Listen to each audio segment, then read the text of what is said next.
রাজধানীর ২ সিটিতে চলছে কোরবানির পশুর বর্জ্য অপসারণ। পরিচ্ছন্নতা কর্মীদের পাশাপাশি এতে সহযোগিতা করছেন স্থানীয়রাও। রাতের মধ্যে ৮০% বর্জ্য অপসারণ শেষ করার কথা জানিয়েছেন কর্তৃপক্ষ। রাজধানীতে সকাল থেকে কোরবানির পশুর বর্জ্য অপসারণ চলছে।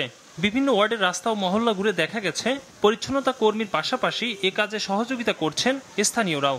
আমরা এই কম্পোস্টারে পাল্টাছি, যখন তখন নিয়ে যাইতেছে কম্পোস্টার।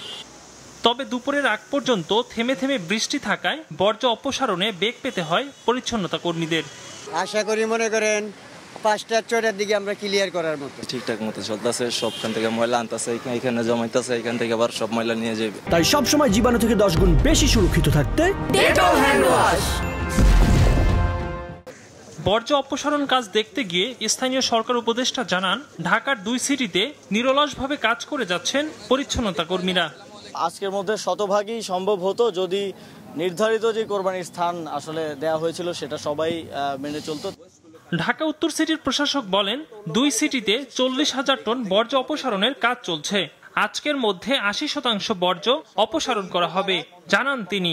আমাদের পুরো ওয়েল ইকুইপ টিম আছে, তারা আমাদেরকে প্রতি ঘন্টায় আপডেট দিচ্ছেন যে কতটুকু পরিমাণ ময়লা আমরা কালেক্ট করতে পারছি এবং সেটা ডাম্পিং কতটুকু হচ্ছে। আমরা আশা করছি উত্তর সিটি কর্পোরেশনে ২০,০০০ টন ময়লা আমরা প্রডিউস হবে সেটা আমরা কালেকশন করে আমরা ডাম্পিং করতে পারবো।